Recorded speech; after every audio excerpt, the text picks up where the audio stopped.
Il y a un autre lieu absolument sublime que je voulais vous faire découvrir, c'est Saint-Guilhem-le-Désert.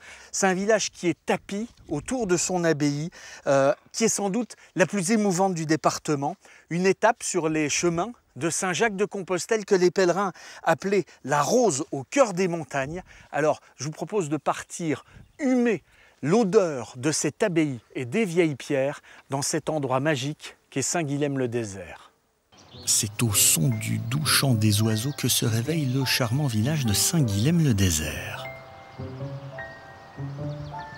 Niché tout au bout des gorges de l'Hérault, Saint-Guilhem a traversé les siècles, à l'écart des outrages du temps.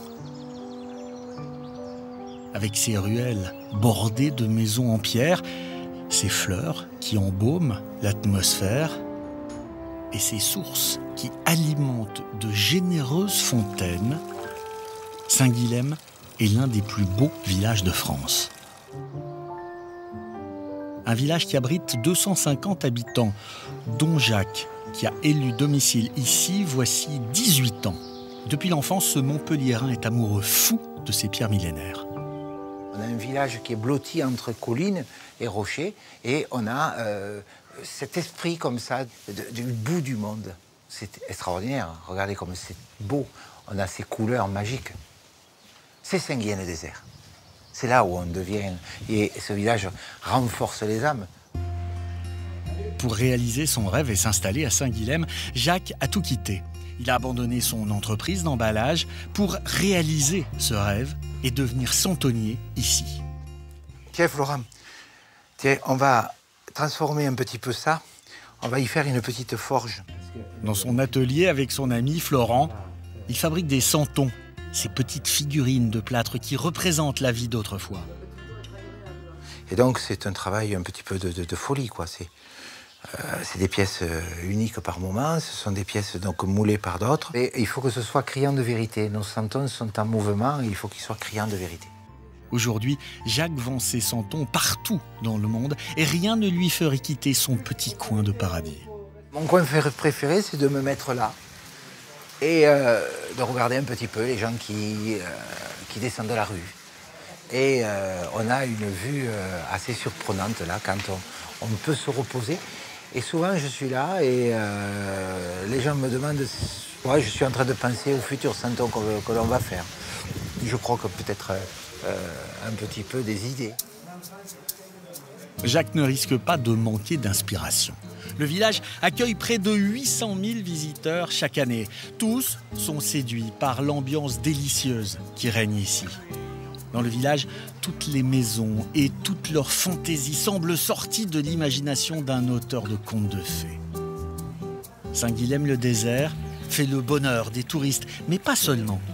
Ici, les habitants viennent des quatre coins de la France et il suffit d'aller à la boulangerie du village pour s'en rendre compte. Allez, tu vas chercher ton pain, toi. Il est pas dit. Et on va voir si c'est prêt. Attends, moi je passe. Et on va passer au four, viens. Oh, Jean-Marc, il est prêt ton pain ou quoi? Oui, ça va, c'est bon, c'est cuit. Ah putain, il est bon. Venu de Villeurbanne, dans le Rhône, Jean-Marc a totalement changé de vie pour venir à Saint-Guilhem, allant même jusqu'à construire son four à bois de ses propres mains pour coller à l'atmosphère authentique du village. J'étais attiré par le village et ma passion, ça a pris dessus, quoi, voilà. Ouais. J'ai voulu faire ma passion ici, vivre de ma passion. Saint-Guilhem est décidément le village des coups de foudre, car à quelques mètres de la boulangerie, Bernard en a eu un pour cette ruine. Regarde, le plan que je propose pour la Que ça va reconstruction. être beau. Mais c'est de la folie.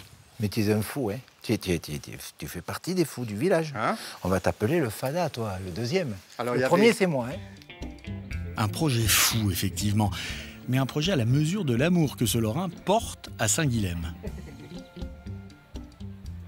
Mon amour a grandi comme le platane sur la place où coule la fontaine. Et je peux rien te dire de plus parce que je crois que tout Saint-Guilhem est contenu dans cette phrase.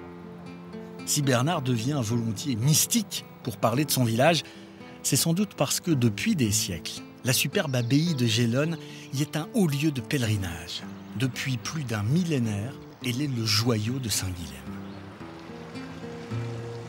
Pour la découvrir, Jacques nous conduit à la rencontre de Catherine, l'une des 8 religieuses qui vivent ici en communauté, sans pour autant être coupées du monde.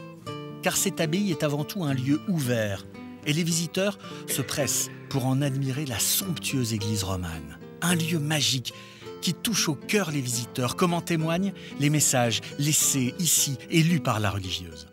J'ai trouvé un souffle de paix dans ce bel endroit. Dieu chérissait les miens afin qu'ils soient en bonne santé. Catherine aussi est tombée en amour pour Saint-Guilhem. Venue ici en vacances il y a 20 ans, elle n'a jamais oublié la beauté des lieux. Mais il lui aura fallu des années de patience avant que sa communauté ne l'envoie ici dans cette abbaye. Je suis quelqu'un du Nord, donc ce qui m'a saisi, c'est la lumière, les sons et les odeurs. Quand j'ai vu le soleil jouer avec les pierres, avec la végétation et donner des jeux d'ombre extraordinaires, je me suis dit, c'est pas possible, Dieu existe. Si Dieu existe, alors il nous regarde d'en haut. Le commun des mortels, lui, doit encore faire quelques efforts. Sur le chemin, nous retrouvons Bernard, Jacques et sa femme Hélène. Ils ont décidé de profiter de cette belle journée en allant pique-niquer dans les collines. Et ça vaut vraiment le coup. De là-haut, Saint-Guilhem paraît perdu au milieu de la verdure et des rochers infranchissables. Et on comprend mieux pourquoi ses habitants ont le sentiment de vivre au bout du monde. À toi, à ton projet, À Saint-Guilhem. à Saint-Guilhem. Le soir, après une journée de travail, qu'est-ce que c'est?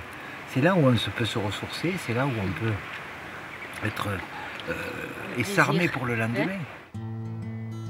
Et c'est vrai qu'à Saint-Guilhem-le-Désert, on a vraiment l'impression d'avoir le privilège de vivre au paradis.